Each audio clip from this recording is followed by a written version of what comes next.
Now you might think I'm going to tell you what you're doing wrong. I'm not. I'm going to tell you where we have gone wrong, like mistakes that we've made in the past, so that we can all learn from them, so that you can make different mistakes and come here and tell us about them. I will say, do this and don't do that. I'm not telling you what to do. This is a short formulation for these are the conclusions that I have come to, so that you can perhaps come to different conclusions or speed up your path of learning. And in everything, whether it's data engineering, whether it's playing the piano, if you don't know any rules or guidelines, it will sound terrible. Once you get some things in place, you can provide value, play as time goes by. But in order to do something really good, you have to bend the rules. So I'm trying to convey the sort of rules and practices that I have come to conclude. You might come to different conclusions. Why am I standing here? Why am I suitable to do this? Well, I've been very lucky in my career in a couple of aspects. I worked for some very good companies that are really good at these things and picked a few things up from very talented people. In the last 2.5 years, I've been an independent consultant, and I've been helping a whole bunch of companies. So I've seen more like big data environments than most people, and in that many environments, there are some patterns emerging, things that people do over and over again, and that's what I'm trying to convey to you. So how do I find a mistake? Well, a mistake is something that prevents you from reaching your end goals. And there are actually different end goals out there. My definition of an end goal is like some kind of profit, like either money or happy users or something of business value. There are other goals out there, whether consciously or unconsciously, and that's fine, but that's my definition for the sake of this talk. And we do notice that people make a lot of mistakes. This is a Gartner quote that maybe 60% failed mistakes was an underestimation. I think it's 60% failed big data projects was an underestimation. Maybe it's more like 85%. And I've seen some companies fail, and I've seen some companies succeed. So I'm trying to convey what I see as a difference. This is a general blueprint. Since this is a data tech conference, I assume most of you are familiar with it. You have services doing things on one end. They emit events that you collect, or they have stored data in databases, and you collect that data, put it into some kind of cold store, raw zone, where you sort of keep it forever, if it wasn't for GDPR. And then from there, you build processing pipelines, Spark, Hadoop, whatever your favorite thing is. And at the end, there's an egress stage where you take things out of your data lake and push it to make it useful in the end. This picture is focused on batch. There's a stream equivalent. I'll come to that later in the talk. So as you start out, and this is the way that people started out years ago, but it still happens, is that you write a little bash script or something. And you take the data that you've collected for a particular hour and you run Spark on it, because Spark is a decent tool.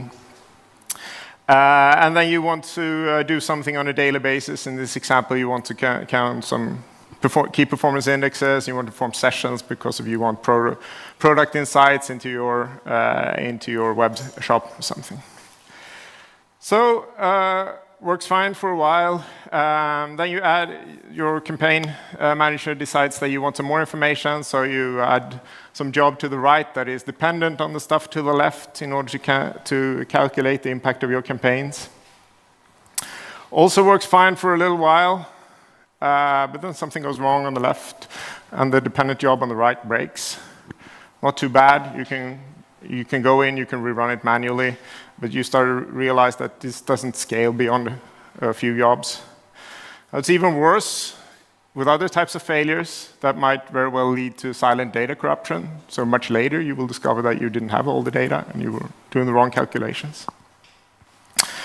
This goes out of hand very quickly. And the solution to this is something that manages your dependencies. That's called the workflow orchestrator. Now there are a bunch of them out there. And if you only remember one thing from this talk, that is pick up a good workflow orchestrator. That is one of the keys to success.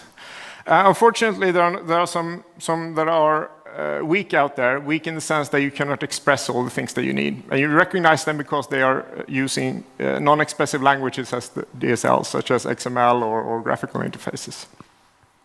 Unfortunately, many of the vendors ship the weak ones rather than the good ones.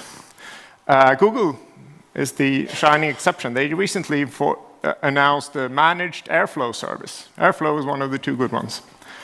And the other one is called Luigi. Both of these are perfectly fine tools. If you're not using them, have a look at them.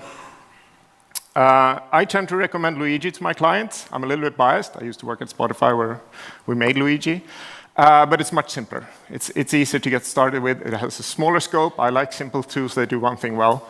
And that leads to simpler operations and so forth. But Airflow has some advantages as well, so it's a trade-off. All right, off to number 2. Hadoop can do a whole lot of things. It can look as a SQL database. And it can even do transactions these days. So that's great. We don't need a SQL database anymore. We can ditch our own old Oracle database or what we want and just use Hadoop. And we have really powerful tools that we can use, queries all over the data lake to bring out the data that we want in real time when we need it by querying a lot of data sets. That sounds great. Now, it's not so great because that's not what these big data technologies were meant for. Unlike the relational databases, they're distributed. And with distributed technologies, you sacrifice a whole lot of things in order to gain scalability and performance and redundancy. Now, what you sacrifice is the multipurpose. Distributed technologies are good at one thing, and typically one thing only, or maybe 2 or 3. But with everything that you add, you are sacrificing. You are sacrificing quality. So the Hadoop technologies and all the surrounding technologies were made for offline processing, not online processing. So if you're using them for online, just do as you used to do and bring in new technologies, you're actually making things worse. And this sort of big data revolution that we're somewhere in the middle of is actually not about new cool technologies or lots of data. Yes, there is some of that as well, but that's not where I see companies getting most value. Where they get the most value is from new ways of working and collaborating. Instead of these peer-to-peer organizations on the left, where you have to talk to 5 different teams in order to get your data to do something innovative with data, you have an organization that pours down all of the data and democratizes it internally in the organization, which means that you can do data innovation a lot faster. Either for batch in the data lake or in stream storage for real-time processing. The other big benefit is working in pipelines, where you save the raw data rather than processing it first and then saving it. So that you can go back if things go wrong, and you can invent new things from the raw data. And this gives a tremendous iteration speed and really powers data innovation if you get it right, if you are able to move quickly. So, save the data. In one company, we decided that we wanted to do an important calculation. It was important that we got it right. So all of the nodes that were like saving data, collecting data, we asked them to sort of push all the data into Hadoop, and we only started the calculations once all the data was in there. The problem is that all the data takes a while to figure out whether all the data is in there, and when those started failing, this took like longer and longer and longer and got more and more fragile. So the more we scale out, the worse the system got. And also, this was good for reporting, where we really needed good quality. But if you just want to do dashboards or products insight, quality is less important than getting the results quickly. So there is no good answer on how long you should wait. So another company said, OK, we're not going to wait. We're going to start processing. And then we're going to monitor the late incoming data. And once it reaches 1% or 2% something, we recalculate downstream. Now, this has different disadvantages, because the downstream calculations are no longer predictable and reproducible, which is OK for some cases. but not great if you want to do like machine learning or data science experiments where you tweak your algorithm and say, did it get better? No, the data changed, so you don't really know. On a tangential note, on a different company, the people doing the event collection said, well, we have this service that do IP geo lookups. Wouldn't all the events be better if we like decorated them with some geo information? So let's do that before we save the data. That was fine. We got even better events until the IP geo service broke down or did the wrong thing. And we now had some events with missing data or wrong data, and that is painful to recover from. Anecdote number 4. We had some processing where we needed information in a database. So Hadoop and Spark, they can go and look up things in databases to decorate the data. So we just go to the production database and do that. Now, if you're doing a large computation, that might take down the production database, but if you're doing a small computation, that's fine, until you need to rerun it, because then the production data has changed and your pipeline is no longer reproducible. What do these 4 stories have in common? They are deviating from functional principles. Now, if you've learned functional programming, you might have picked up principles of immutability. Once you've written something, never change it. Idempotency, right? You should be able to repeat operations. And reproducibility, right? Everything should be deterministic. And whether we're doing functional programming or not doesn't matter, but these are the same principles applied on an architecture level. And following these principles makes your life a lot easier. So once you've written data sets, never change them. And make sure that your execution is reproducible. Actually, there are a whole bunch of exceptions to this reproducibility. In some cases, it's worth sacrificing it for a good reason, but know when you are doing it and why you are doing it. So the solution to not going to, in order to avoid going to the databases from jobs in production, or production databases from Hadoop jobs, you can dump the databases on a daily basis. So for each day, like you have a copy of the database. That's great. Spark, or there are tools like Spark and Scoop that can go out to a database and dump it. So this is one of my favorite war stories. We had a Cassandra cluster serving users. It was a big Cassandra cluster, like 40, 50 nodes, something. Lots of users. And we wanted that information on a daily basis. And so we had a Hadoop cluster. And there's a lot of data, so we had like 20, then 50, then 100 Hadoop machines going out to get all of that data. So that created quite a load spike on the Cassandra cluster. Cassandra is very scalable, so it could sustain the spike. But the spike became half an hour long, and an hour, and 2 hours. And one day, the spike got 25 hours long, so we had a double spike in 1 hour. That took down the login service. The login service people were not happy, so they put a network firewall in between the Hadoop cluster and the Cassandra cluster. Problem solved. And we had to figure out a better way. So I wasn't paying attention. A couple of years later, somebody wanted to do the same thing, this also with the login service, and they decided not to go to the database, but go to the nice little REST interface where you got very clean data. And of course, the same thing happened, like this cluster brought down the login service. So this, you can have Hadoop as a denial of service attack. This can happen on the egress side as well. This was a recommendation scenario. The people doing the recommendations, they had this great new algorithm. So they had computed big indexes for recommendations, and they wanted to push this out to test it to the users. So they dumped it all in the Cassandra cluster, and Cassandra was replicated. So Cassandra happily replicated this to the other data centers, which took all of the cross-Atlantic bandwidth, which was needed to much more important things, such as serving users, so forth. So what do we learn? The offline environment is very powerful. It's an internal denial of service attack, basically, ready to kill your online environments at any moment. So you want to separate these two environments, right? In the online, things are really important. If things break, you have unhappy users out there, and they give crappy feedback. They shout on Twitter and things like this. So you really need to be proactive with making sure that these systems are up. The impact is high, so the probability needs to be low. In the offline world, you have internal people like doing business insights and so forth. There are a few of them, and they are quite good at giving feedback because they come to your desk.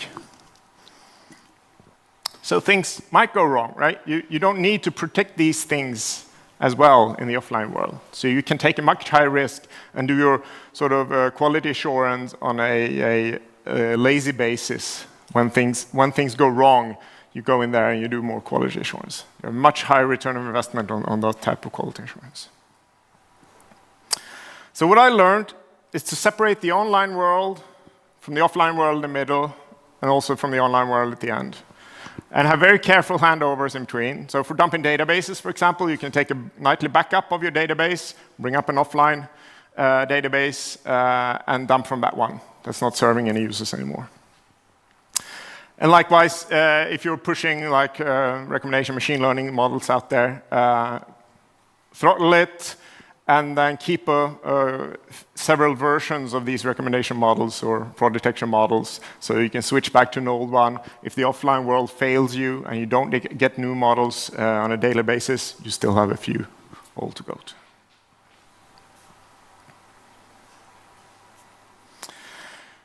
So, Ali is an old colleague of mine, and he decided to do an academic career, in the middle of the big data hype in like 2007, 2008 or something. He decided to go into academia, and I said, "Oh, I will work at Google at the time. Like, Ali, come and work with us. We're doing super fun things." No, I'm going to go to academia. And then they built this thing called Spark, and by accident, he ended up being CEO of the coolest startup, one of the coolest startups ever. And he says, like, we have clients with petabytes and petabytes of data, and they all want to do machine learning. And I'm sure they have those clients. In fact, there are companies that generate petabytes of data, even because they have like a billion users, or they have things like jet engines that produce approximately as much data as a billion users. Now, most companies don't have petabytes. They have like gigabytes because they have users that produce a few kilobytes per day, and the number of users is limited by the number of Swedish speakers or something. So you actually don't need scale. And your data might very well fit in memory. But if you go for clusters anyway, you are taking a very large cost, because in distributed systems, lots and lots of things happen that never happen on a single machine environment.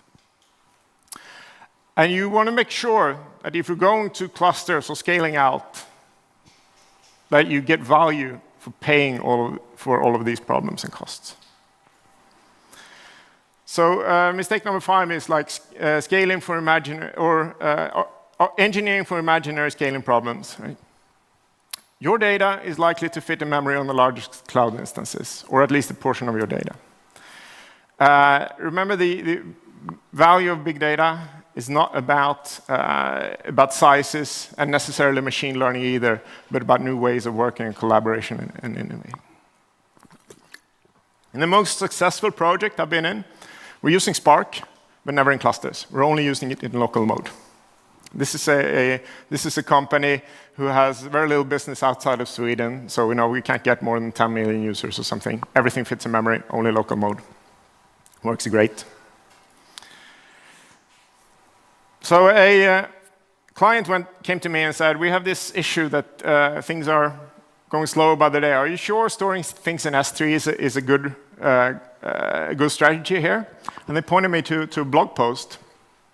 And that made me figure out what they were actually doing. This blog post, they have a job that reads like 1 year of data every day.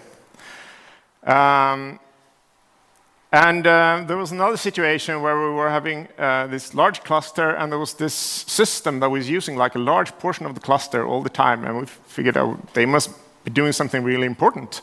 It turns out that they were reading years and years of full raw data on a daily basis, hundreds of terabytes, computing something, and then dropping it all. So the next day they would read hundreds of terabytes again. So usually you don't need to do that.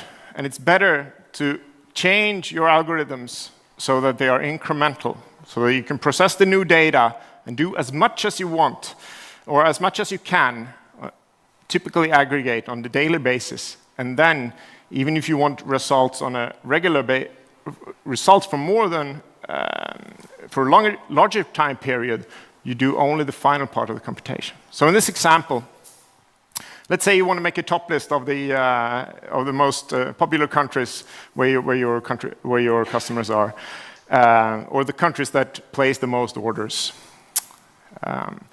And you want to do that on a daily basis or the rolling one-year window. If you do it the naive way, you would read all of the raw data, join with your user database, and produce the top list every day. If you do it in an incremental way, you would each day count the number of users in each country, so you join with the user database, and you do the heavy computation day by day, and then only in the end, to form the top list, you need to you take the aggregate. This is lots of data. This is a small amount of data. Is this comprehensible? Okay, splendid. So the data lake has like a real-time variant as well. It's called the unified log. Instead of putting all the things in batches and files in your lake, you put it in a stream so that everybody can consume. This is a data tech conference. You are very familiar with it. You can do similar pipelines, like with stream processing, that spits out data to new streams and do the same thing, but in real time instead of batch.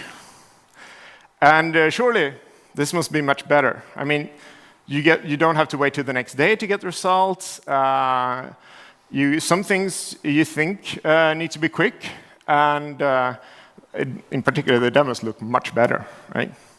And you've heard some cool companies say that this is what the cool guys are doing.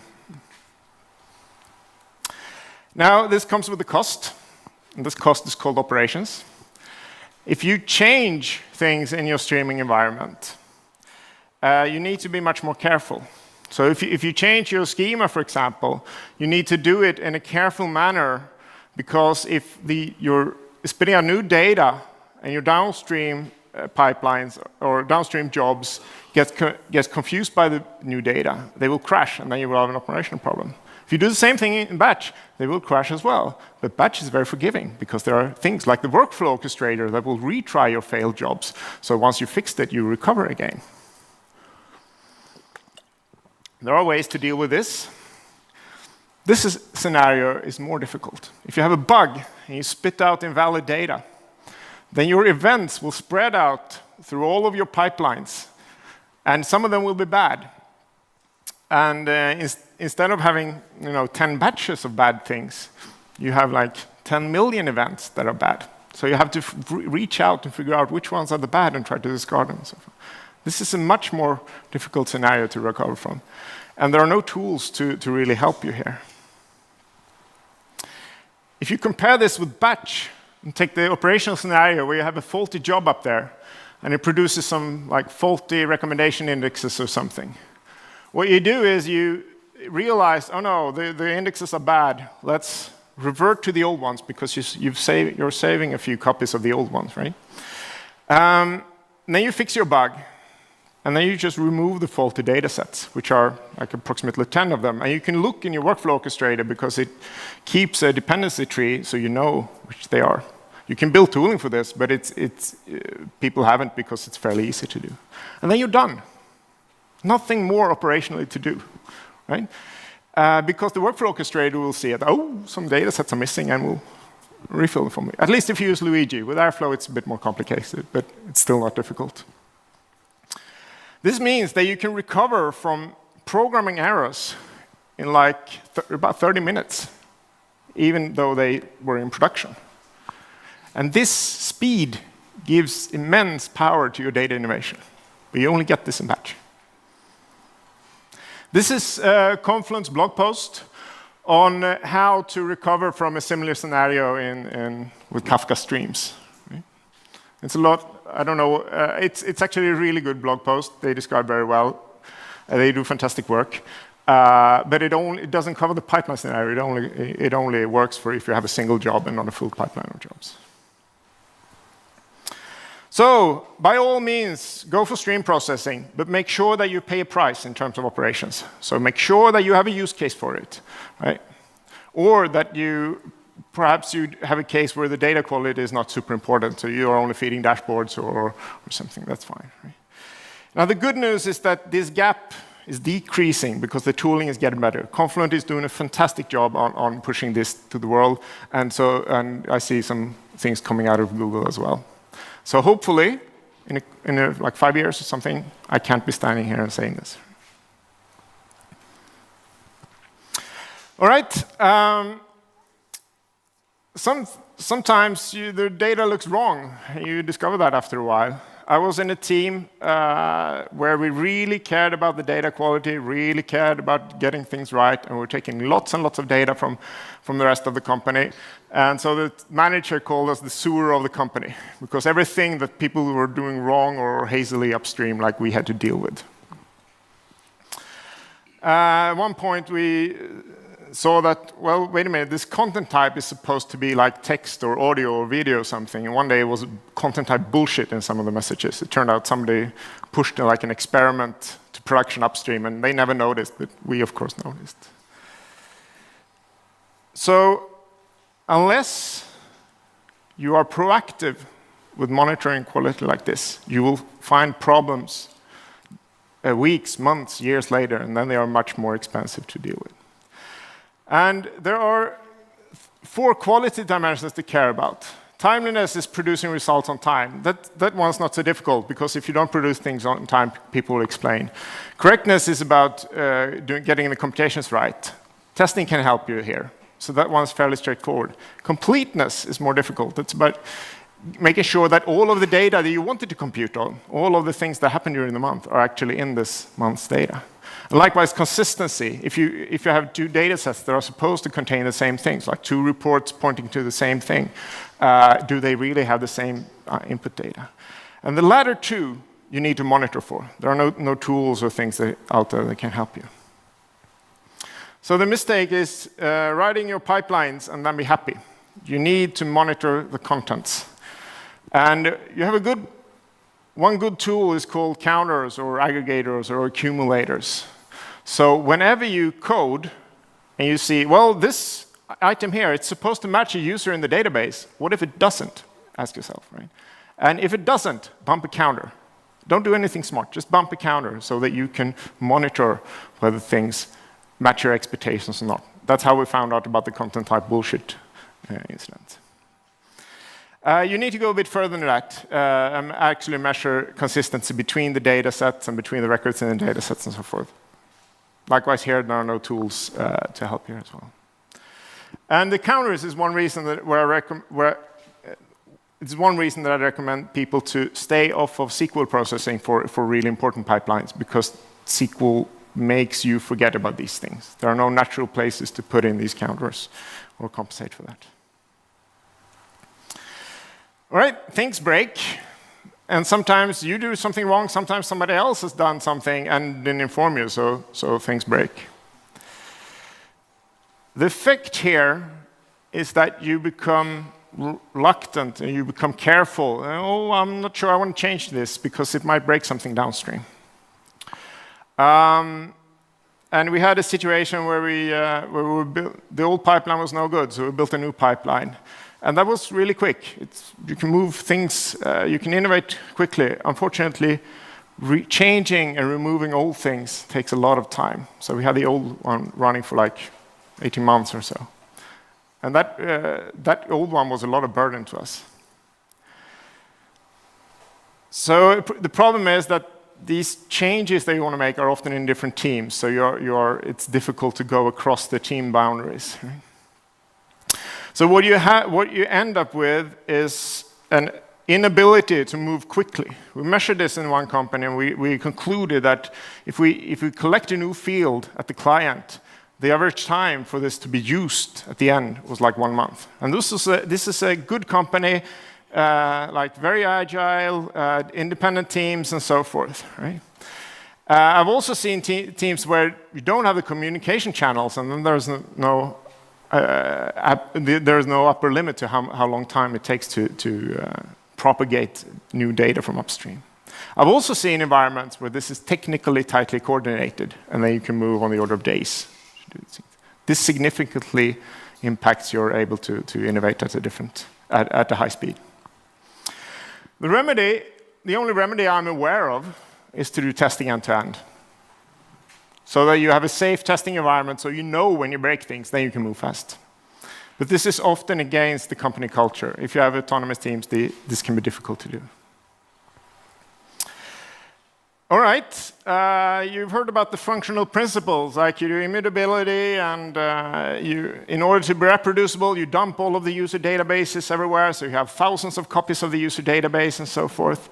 And this is all great until somebody knocks on your shoulder and says, what about privacy? What about erasing users?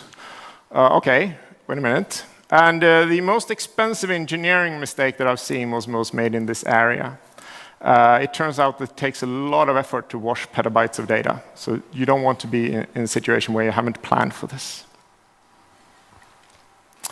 Likewise, if you allow your teams to do to choose arbitrarily anything, you have autonomous teams, and they are supposed to be able to deploy really quickly without coordinating with lots of people.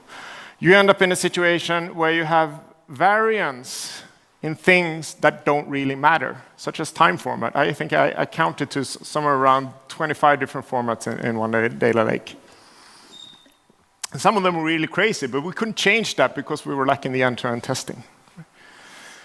And also, I had this situation where I was writing a pipeline, and I was trying to use Beam, and I was happily writing along, and when the job was done, it turned out that the input data was actually Parquet, and I never looked because it was like Avro everywhere, so yeah, I guess I could have looked, but this needless variance is something that adds friction to your innovation speed. So what you need to do, there are some things that you need, that you are better off planning early. And I'm sorry for throwing like an enterprise buzzword at you here. My definition of governance is the things that you should have done proactively so that would have prevented you from a painful situation later. And you can put anything in there as you want. And there are a couple of types of painful situations that you can be in. The ones to the right are like risk situations. You found that you are not compliant, or you have insufficient security, or whatever. So that's a way of risk mitigation. The ones to the left are all about your innovation speed, your ability to innovate with data quickly. We've been through the development speed quite a bit. I want to point out this one. I've seen a whole bunch of teams that say, oh, data is valuable, that's great. I have a lot of data, it's my data. And they don't want to share that, they don't want to put it in the lake or in the stream, whatever. Now, it turns out that a bit of governance can loosen that up. So if you say, well, you're not actually putting it in the lake and then everybody can do anything on it. There are rules here in the lake. And one of these rules can be they need to go and talk to you before they use your data, right? So that you limit the degrees of freedom in order to make people want to share and feel comfortable about sharing, right? So rules and degrees of freedom can increase your speed.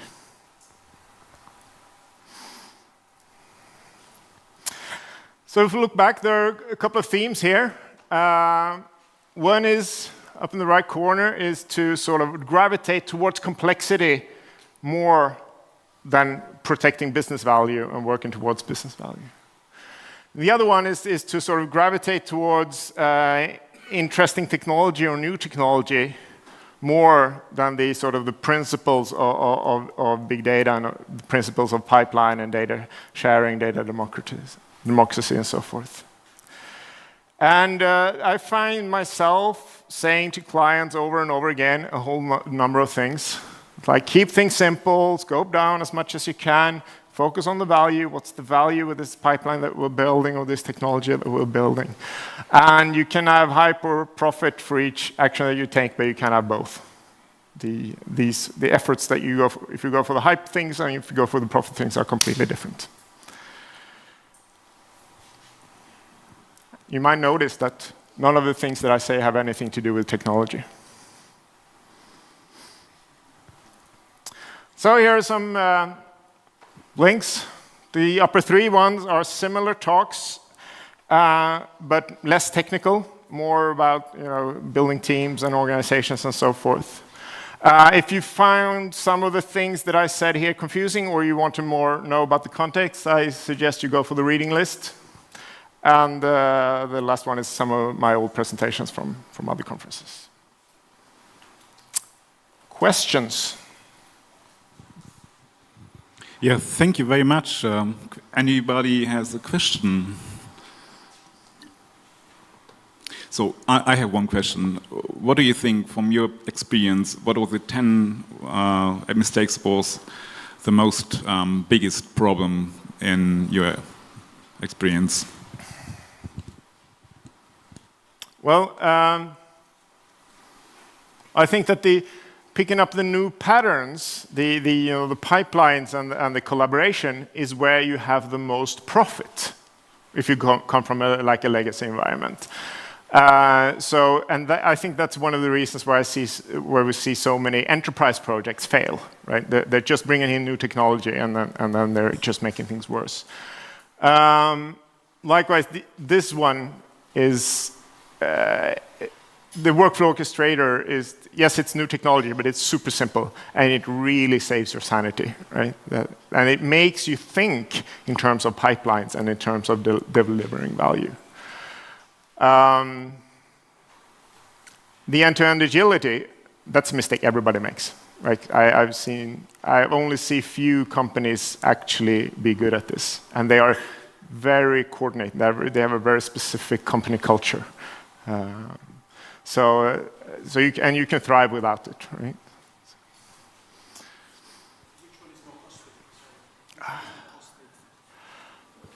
Which mistake is more costly? That depends on your environment, right? If you're in an enterprise environment, this one is bound to be costly because you will set out to do a big project. I've seen a bunch of data lake projects, and they go on for years without, and then they start producing value once they've sort of picked important things up. So you can spend a lot of money there, but if you're a startup, that's not where you start, right? So it depends on your context. Steve. Great talk, Lars. Purely hypothetically, imagine you've got multiple data sources. One of them is using one of those random time sources, and they're an hour out, so your data's coming out wrong. How would you go about debugging that? Sorry, I didn't understand the How would context. you go about debugging, say, one of your data sources is slightly dirty, so your answers are coming in there out?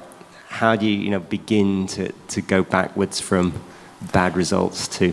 From bad results to bad incoming data? Yeah, I've done that on a number of occasions since I was in the team where we cared about the results. There are no shortcuts. So once you end up with the bad results, you just have to debug step by step. But from there, you can improve, right? So this was in a company where we had a strong tradition of learning from mistakes and doing postmortems and so forth. And in those, these kinds of issues were always postmortems because we cared about those particular data sets. So we would do 5 whys and see what went wrong, why did it go wrong, how can we prevent this from going wrong in the future. And we would include all of the teams affected all the way out to the data collection and the client, right? And see, so you must improve here in order for us to get the reports right. And then this also was in the company where we had a very transparent culture. So the results of the postmortems were shown to everybody. In order to have that kind of culture, you must have a culture of no fear. So you must allow yourself to be vulnerable, and nobody must never ever get punished for doing something wrong and being open about it. Unfortunately, changing culture takes a long time. Any more questions? Yeah, Lars, thank you very much for coming here. Thank you for the presentation.